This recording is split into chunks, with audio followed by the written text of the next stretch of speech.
It's your boy, and we're back with another Elden Ring Nightreign video. Today is going to be a little bit different of a video than I normally do.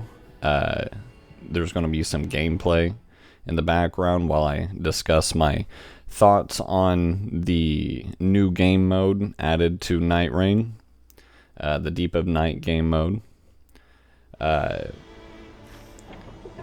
think that the game mode, as it is extremely satisfying. It's definitely what the game needed.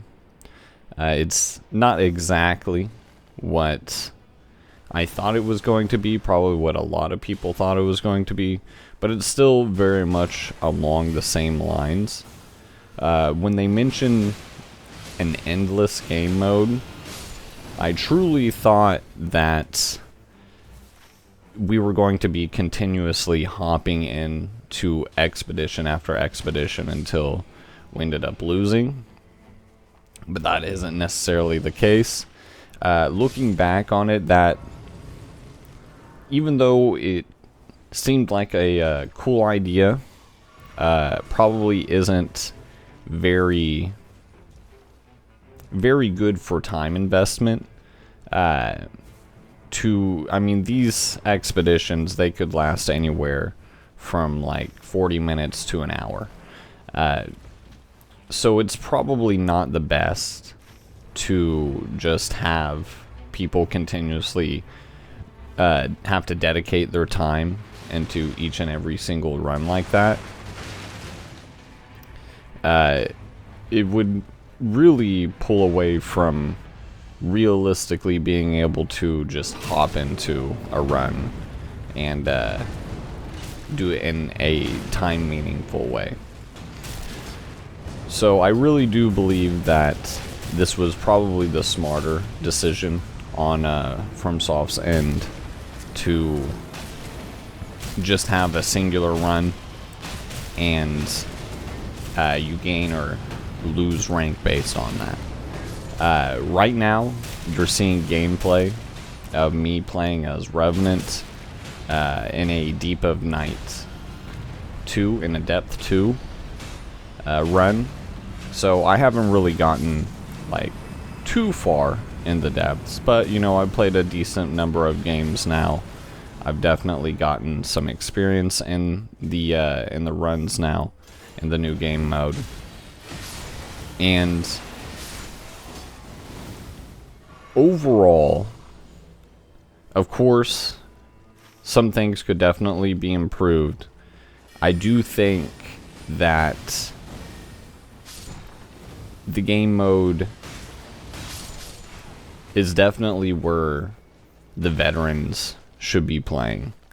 It definitely provides that level of challenge that we've been looking for when it comes to how hard the game is, because after you've played most of the game, you've beaten all the bosses, the game can prove to be a bit easy, and you tend to kind of like wander and experiment with other things, which isn't a bad thing. It definitely isn't a bad thing, but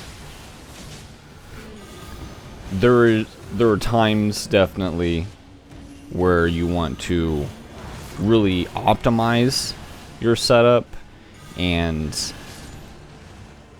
try to really go hard and try to do as much damage as possible, do things as efficiently as possible. And you know, Nightreign in itself is the type of game where you are still trying to do things efficiently all the time, but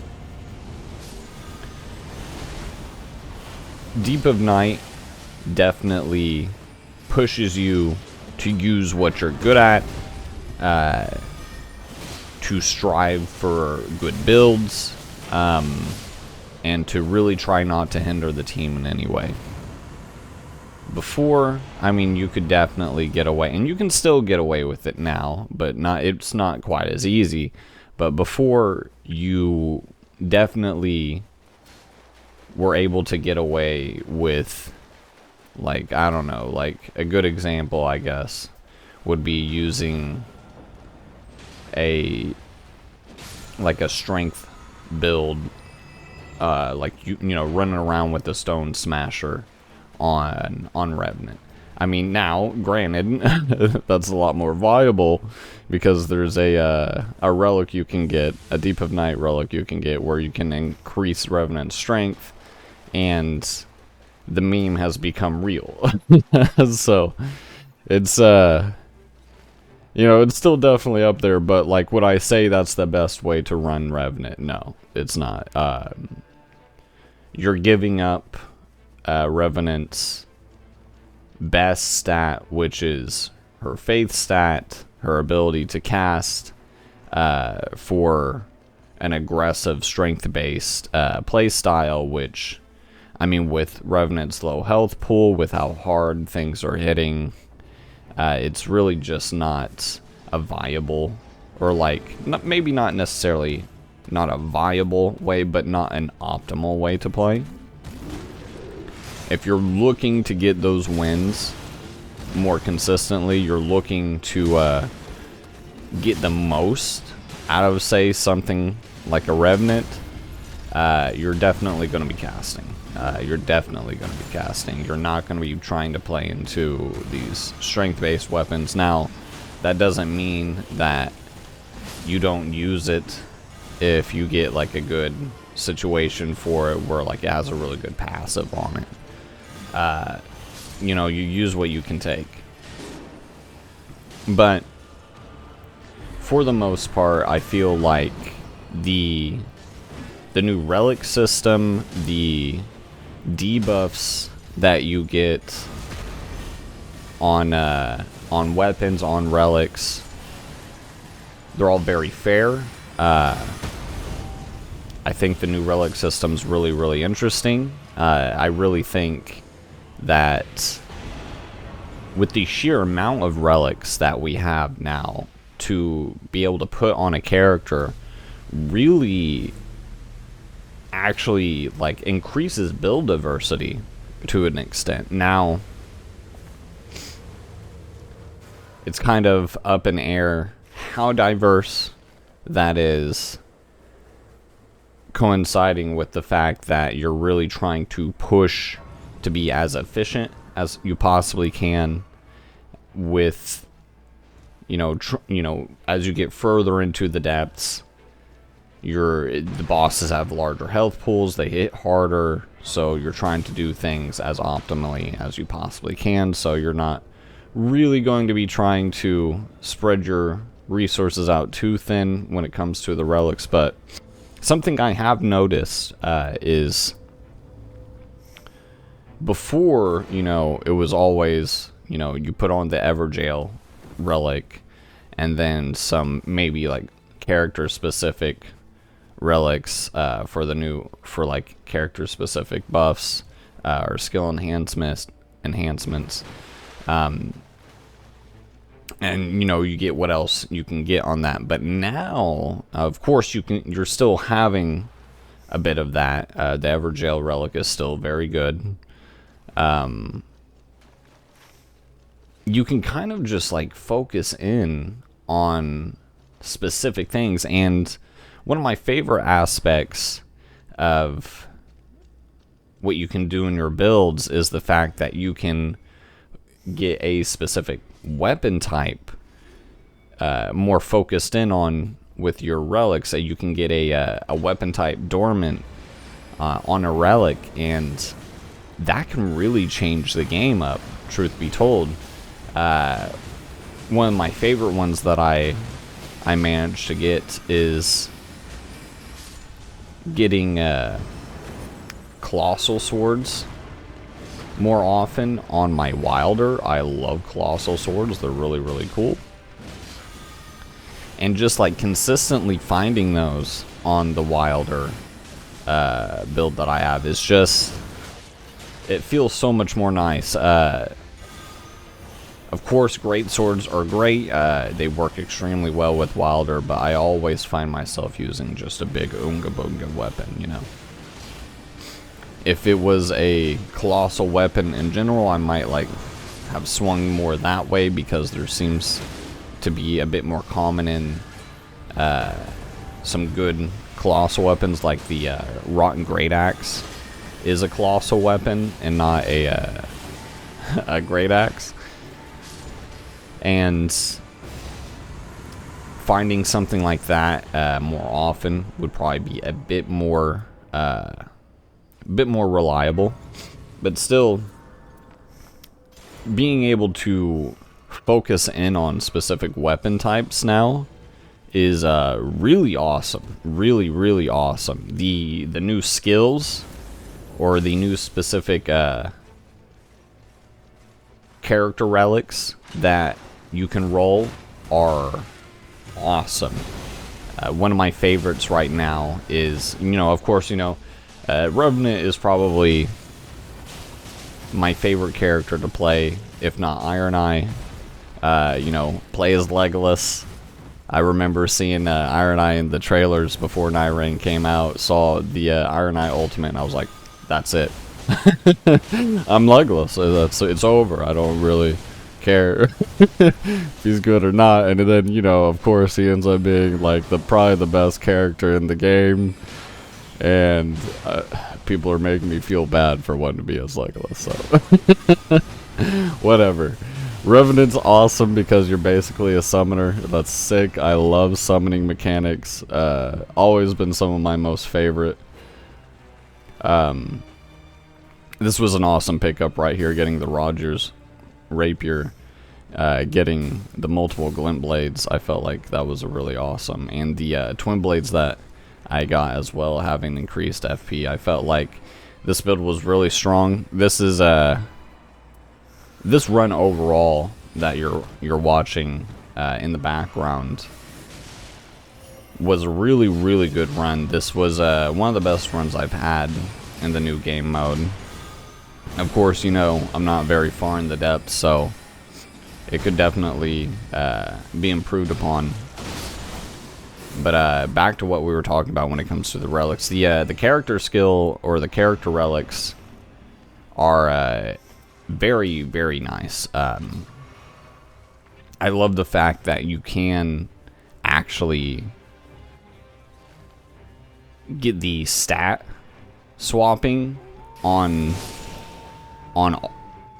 most of, if not all, the characters, if I remember correctly. I haven't been playing it quite as much this week. I just haven't really had time between streaming and streaming other games and work. But I do believe that every character has like some sort of like stat flip relic that you can roll, and that is just really awesome to see. I kind of wish that it wasn't just locked to Deep of Night, and that you could roll those relics for your normal relics, so you can like experiment and have fun with them in the normal game modes. But I mean, it is what it is. It's just nice to have it. The actual just like raw buffs that you can get to your stats, like increased health, increased FP, those are awesome. And I'm kind of like going back and forth here, kind of, but going back to the stat flipping relics, it seems like you gain more in the stats that you're going into than the stats that you're losing, right? So, and what I mean by that is that like it seems like if you're using, I don't remember, we'll use Revenants for example, because I know Revenant can get more strength but lose faith, and I believe some other stats as well. I believe it's like 2 stats you gain in and 2 stats you lose in on all the characters. I believe you gain more strength than what you lose in faith, so you're still like pretty good in the stat that you're losing in, but you gain a good amount in the stat that you're starting to allocate into. If I remember correctly, you like get to basically like a C rating in strength or something like that. But like get down to like an A rating in faith, or I don't really know. Don't take my word on the raw on the definitive stat allocatments or allotments. But moving on from that, the debuffs are very minimal for the most part. They're really not bad. I would kind of recommend, if you're kind of like wary on what negative debuffs that you're willing to keep, I would kind of be a little bit wary on the status debuffs, like, you know, under like a certain amount of health and you start gaining like blight or something, or rot buildup, whatever. I would be a little bit wary about that, unless you manage to roll a resistance for that particular stat on that relic or on another relic that you're going to be using. But other than that, I've found like most of the negatives are really not that bad, and they can kind of be countered in some way and negated a little bit on their on the negativity. One that I have kind of found really isn't good at all is the decreasing the amount of heal you get from an Estus. I think that one's kind of bad. Try to stay away from that one. Another one is, what is it? Rolling too many times. Evading too many times will decrease your defense for a little bit. And how many rolls is that? It's 3. I found out it's 3. It's rough. You get hit so hard. So hard. So I really don't recommend that one.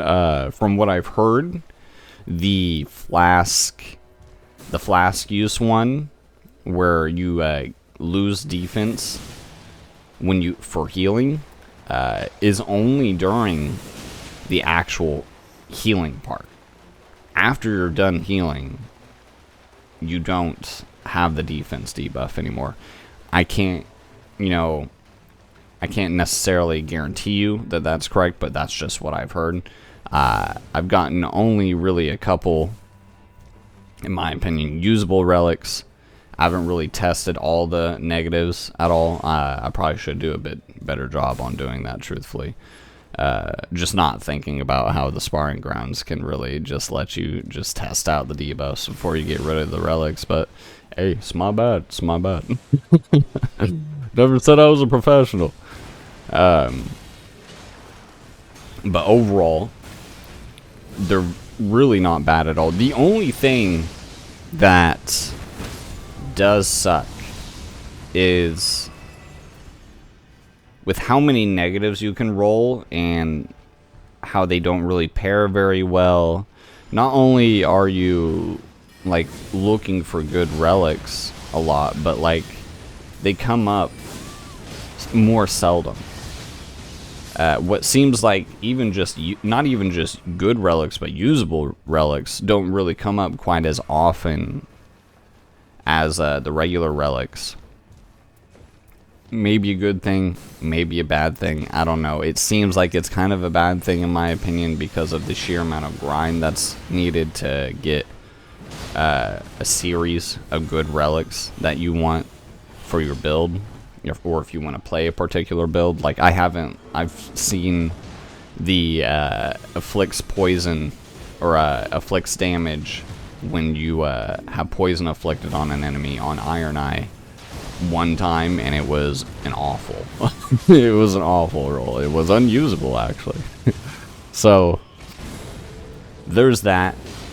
But there does seem to be a lot of different things that you can bring into a build now. Like now we got like cracked tiers that we can start using or just start bringing in immediately, and a lot of them aren't the greatest, but a lot of them are, depending on what build you're running, and it still seems decently worth having them if, you know, it just happens to be on the relic that you want to bring in. You know, you may not be able to use it, but maybe your teammate will, like the lightning cracked tier that I have in my quick bar right now, in the gameplay that you're watching, is going to be disgusting. Whenever we get to this, I'm going to save this till the Night Lord. It's going to be so good. And we get a lightning buff because I've got a lightning incantation, and I've got like a +3 lightning relic on as well. And that's also part of what I was talking about when it comes to the builds. The builds are getting a bit better now that we have more relic slots. You don't have to dedicate every single thing to the new character stuff. You can actually go into other things. Like you can just go into like a lightning build on your Revenant and just start chucking lightning spears. That's awesome. You could get some fire bonuses on your wilder relics while you know, go into your ultimate, leaving the fire on the ground too, and it's just that ultimate hits hard now. It hits so hard, it's ridiculous. I've yet to get relics going for the fire, and I've only got one lightning relic, but you know, these are just some ideas that you can have now.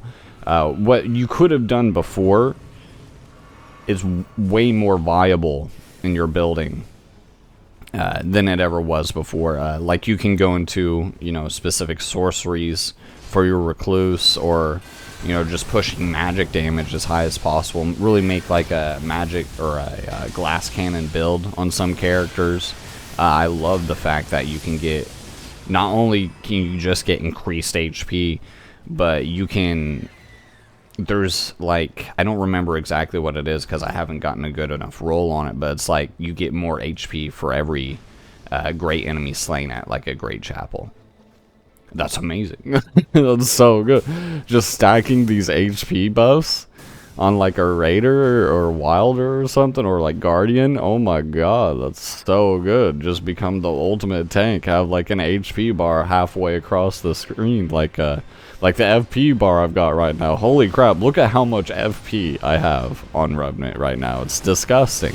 It's so good. But overall, I do feel like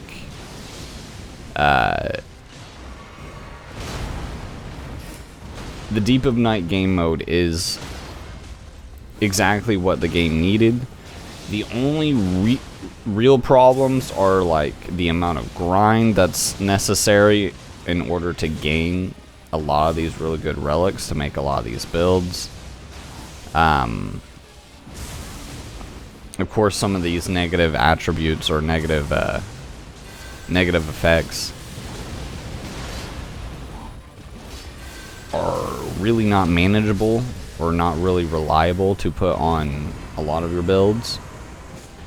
So some of them work for good some characters, some of them don't. I kind of feel like ranged characters have it a bit better off and can work with a bit more negative effects. Just because like a lot of them are like, if you lose your health, this thing starts happening. Well, if you're ranged, you really shouldn't be getting hit quite as much. So there's that. It's kind of rough for like the Raider, the Guardian, the Wilders, Duchess a little bit. Like for example, I've found so many good Guardian, almost good Guardian relics, but like they'll always like have this negative status effect for every time you get hit, do this thing. I'm like, great, I'm getting hit almost 100% of the time. This is what I do. I get hit. That's my job. Well, I mean, it is what it is. The one thing, and you know, I haven't had the opportunity to actually test this out, but from what I've heard, like depth 4, depth 5, you're kind of just getting one shot by the Night Lords almost like all the time, regardless of what character you're playing. And that's a bit worrying, and not in terms of like, oh my god, I'm just never gonna be able to beat that or whatever. No, we'll get there. Through enough time and effort, we'll get good enough, or you know, put in the time to be able to get to that point. But it's worrying because it's like the faux difficulty increase, you know, and of course that basically is Deep of Night, is, you know, the things have more health, they hit harder, and with each depth you go down into, that is the difficulty scaling, and that feels bad. It kind of feels a little bit redundant, in the sense where, like, even, you know, like the tank characters are getting one shot. I don't know about this. It definitely is going to, or I mean, it already is from what I've heard, but like, I mean, like the casters, the ranged characters, definitely gonna get one shot. So why even go for health at all at that point? Just go into a glass cannon build, do as much damage as possible, and just don't get hit. Why even go for flasks at that point? You're never going to get an opportunity to use them, apparently. I don't know. I have some mixed feelings about that. I just don't think it's a very good idea to just have their player getting one shot, and then that's the difficulty right there. But I don't really see people complaining about that in that sense, like they have in like other games. And I'm not just talking about other Souls games, other FromSoft games, just other games in general, where their difficulty scaling, like you know, those games that'll have like the difficulty slide bar, and you go to hard mode or whatever, and the only thing that's really different about hard mode is that the bosses or whatever, the enemies just one shot you. And like, that's not really fun. It's one of the best things about, and this isn't necessarily Nightreign related, but like one of the best things about moving from like, or like comparing a game like Dark Souls 1 to Elden Ring is, yeah, Elden Ring's definitely harder. Definitely harder. 100% it's harder. The bosses, just like their attack animations are just so, like, either they're just quicker, they're more complex, they're doing more, or they're heavily delayed. There's definitely different things that you can do to increase the difficulty of the game, instead of just giving the enemies a raw stat enhancement to make it take longer and for it to be easier for you to die like that. Definitely more interesting ways, but I mean, it is what it is. This is supposed to be their experimental game. I think the experiment was a success, obviously. So I don't really expect a whole lot. This was a free update. Should they be adding in like new animations and whatnot to these bosses? I mean, they already did. They did it in the enhanced versions of the bosses. I don't know what they're I forget what they're actually called, but you know what I'm talking about. The new versions of the bosses. That was really, really nice of them to do. They didn't have to do that I was really looking forward to each and every release of the new bosses whenever they were doing that. But I mean, it is what it is. It is what it is. But that's probably going to be about it for the discussion. I'm a big fan of the new game mode. I think you should go out and try it. Really try to bring your A game. Really try to optimize. That not only just for you and to increase your chances of survival and winning at the end of the run, but it's also nice for your teammates as well, because this is supposed to kind of like be that ranked mode. This is supposed to be where, like, alright, no more messing around, everybody plays well, you know, let's get that W. Really kind of hate to see bad routing, just plays in general, making really bad decisions just for the sake of it in this game mode. It really makes it frustrating, because it still happens every now and then. Just focusing on getting every single flask on the map instead of actually leveling up, and then at the end of the second night we're like level 10, and I'm just like, oh my god. Why did we decide to do this?